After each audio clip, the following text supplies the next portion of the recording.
Hey everybody, it's Tara Green here. You can see I've got my special incense. This is some special Tibetan incense that I got from Sedona actually, and some smudge and some Palo Santo that someone gave me from Peru actually years ago, and again some sage. So we're going to smudge it up here. So I'm going to continue my prayers on my mesa here. This is called a mesa in shamanic knowledge that I started on Tuesday on the 6th as the Sun conjunct Venus at 11:36 a.m. That was Eastern Standard Time at 16 degrees 22 minutes of Capricorn, followed by on the 7th Venus conjunct Mars at 9:43 p.m. Eastern Standard Time, the next degree up. And then we got a break on the 8th. But these conjunctions, these rare, they're called cazimis, when a planet is at the heart of the sun, where it's considered to be blessed for only usually a very short time, because the planet has to be right in the center of the sun within 17 minutes of either side. Otherwise, it's considered to be what's called combust or burnt out. And so these have lasted 55 hours, and then on the 9th, the Sun conjunct Mars at 6:41 a.m. again Eastern Standard Time. So we've got this big combination: Sun, Venus, Mars.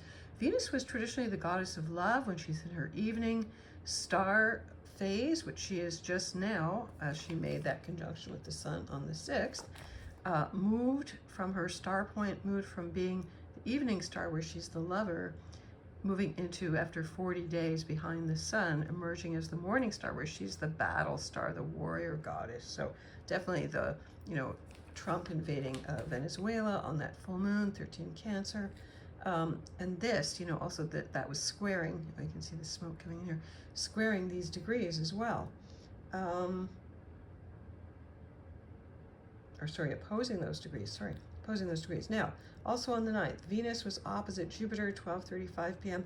Again, Jupiter being the most expansive planet, the biggest gravitational pull, amping up Venus's energy. And then on the 10th, right now, it's actually the Sun opposite Jupiter in Cancer at 20 degrees.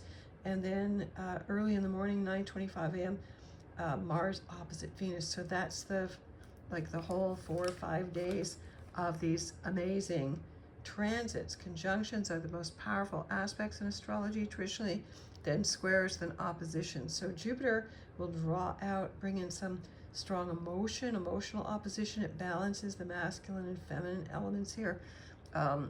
In Capricorn, of course, it's all very earthy. Okay, so things are feeling pretty intense right now. I'm going to do some ceremony and call in the planet Jupiter.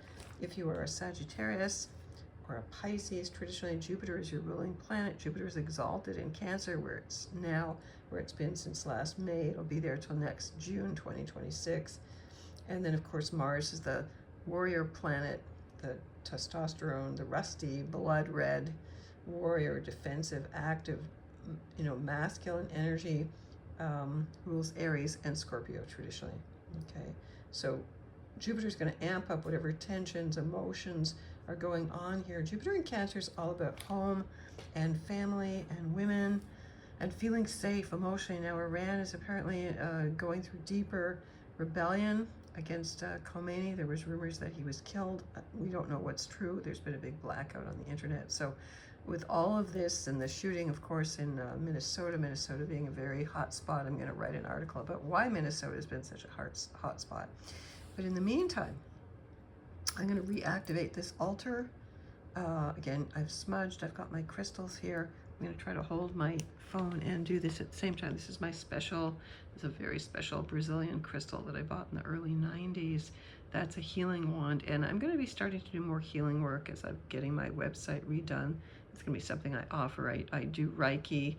I do past life regressions.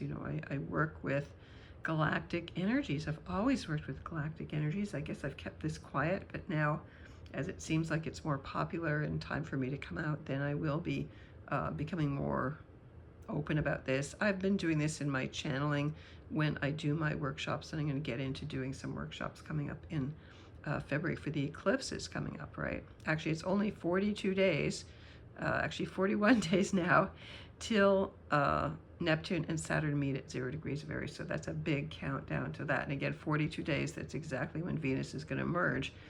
Very synchronistic here. Okay, so I've got different crystals for Venus. I added the pomegranate, which represents Venus in the underworld, which is what she's considered to be, Venus, Inanna, Persephone. They're all different names for the same thing. I've got a red coral for Mars. Jupiter. Jupiter's got blue, again, lapis lazuli. There's a tiger eye for the sun. There's, again, Venus, water, she's there. There's a little seahorse there. There's a red heart that I was given by, there's a man in Sedona who was randomly giving these out. My husband and I got them last time. This is my mother's third eye protector necklace there. There's Ganesha, the Hindu god that removes all obstacles. There's a gold bracelet here, gold for the sun, that I've had since I was a child. I got this when I was 7 years old. It's a gold bracelet that I've kept for all these years. And there's Ganesha and different crystals and a Tibetan Dorja. This is called a Dorja. It's a double, like a double terminated thunderbolt. And this is for prayers. You spin it.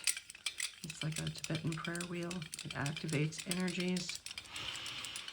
I've also been looking at Stefan Burns and thinking about Three Eye Atlas and just what's going on in the world. And yeah, just I've got some Tito's vodka there that I'm using as a tincture. So it's been absorbing all this energy. There's some rose petals from my garden there. Different symbols, seed crystals. This came from Nepal, from a friend of mine in Nepal. Just different, the cowrie shells for the feminine. The red, from the sea bottom, red coral, which is used to represent the masculine energy as well. So I call upon the sacred powers of Jupiter, Zeus, Yahweh, the thunderbolt thrower, the awakener. On a spiritual level, Jupiter is the higher master teacher. He is the one who brings true justice, spiritual justice, not man-made laws. So we call upon Jupiter right now to bring in the higher consciousness of the cosmos, the wise philosophers, to bring real justice to the earth, to the people of the earth, to the children of the earth, to expand our sense of healing and safety, emotional safety, reuniting the mothers and the children, for all the mothers and children who've been separated through war, disease, through the current trend to blame your mother, your father, your family, and separate. Ask for healing, because the core issue is always the mother and the child. We all come in with our mother's traumas, our grandmother's traumas, and ask for deep healing of the body, the vagus nerve, the physical body. That's the sun in Capricorn, the practical, the history, the patriarchy. Saturn traditionally in modern astrology rules the patriarchy, but Saturn was originally the great mother. If you go back to Kabbalistic teachings, the great mother, the one who fleshes out the bones on the fetus. That's Saturn, the great mother, the one who rules time. She meets out everything, beyond the three fates. So I've been thinking about the 9 muses. I call upon Urania, the muse of astrology and astronomy, to come and be here. I do believe that Uranus should be renamed Urania and attributed to that muse. I call upon the planet Mars. The planet Mars, the symbol of blood, of strength, of courage, of daring, of passion, of desire. We all have within us both the balance of the masculine and feminine polarities. It's all about magnetism, yin, yang, up, down, etc., etc. We're all electromagnetic beings, which I remember a channeler used to talk about that years ago, and now we are beginning to understand that. So I call upon Mars to activate justice, to activate our inner power, to activate Mars in Capricorn, our ability to stand up for history, for what we know is to be true. We have to honor our history. That's Capricorn. We don't throw the baby out with the bathwater. That's Aquarius. But we have to always honor the power, the tradition, the foundations, where we came from, where our bones come from, the blood of the ancestors. That's Mars. It definitely usually represents the masculine line, but it also represents the feminine line, because women bleed more than men. and offer their sacred menstrual blood, which they're not supposed to be bleeding as much as they are, but they offer the little bit back to the earth, which is what created agriculture thousands of years ago. And women can recycle, recirculate their menstrual blood to create their own form of enlightenment. The 3 cups are for, again, that's Venus's metal, copper, very healing. Jupiter's metal is tin, Mars's metal is iron. So we're using all of those different metals here to strengthen ourselves. So to make sure that you get enough iron, you need proper iodine. You need iron you can get it from plants and from meat, depending on whatever it is that feels right to you to eat. Copper, using copper to bring balance and beauty and harmony. So I envision this new shift into the more emotional realm. I mean, Jupiter's been opposite these planets all this week, but now they're coming into alignment. So aligning with our emotions, aligning with the Squanese, that's the star being people.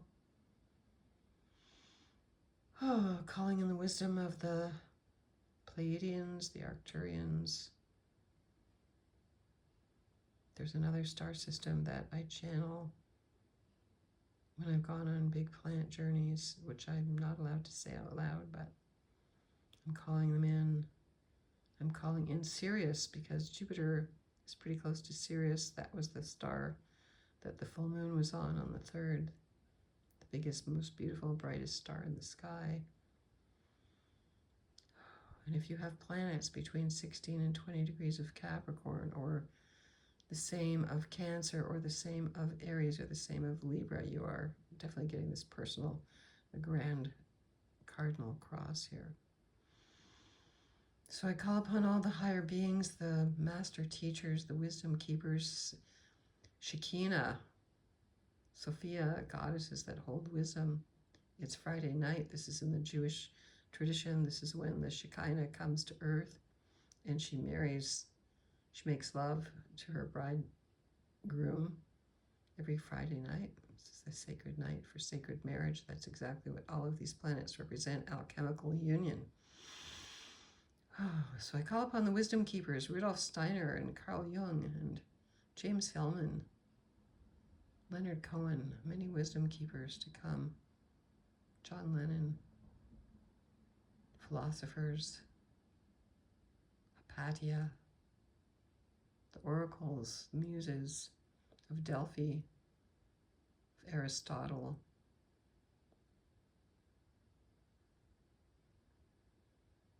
the channelers of the past who channeled higher wisdom, to come and be here with me and bring visions, bring words, bring guidance. And I call upon Three-Eye Atlas. It's coming through, observing us right now. I believe it's coming as a balance to all these, our little local solar systems, planetary energies. This Jupiter opposition opposite Mars can bring earthquakes. There's been lots of solar flares, of course. We want to step into love, not war. We want to step into love as the main power, not force, not war. We wish all beings be free. All beings have happiness and the causes of happiness. May all beings be abundant. May all beings dwell in equanimity. So send peace and love to you all. If you want to get in touch with me for a reading, for some healing work, I am at tarottarot.com. Okay, blessings to you.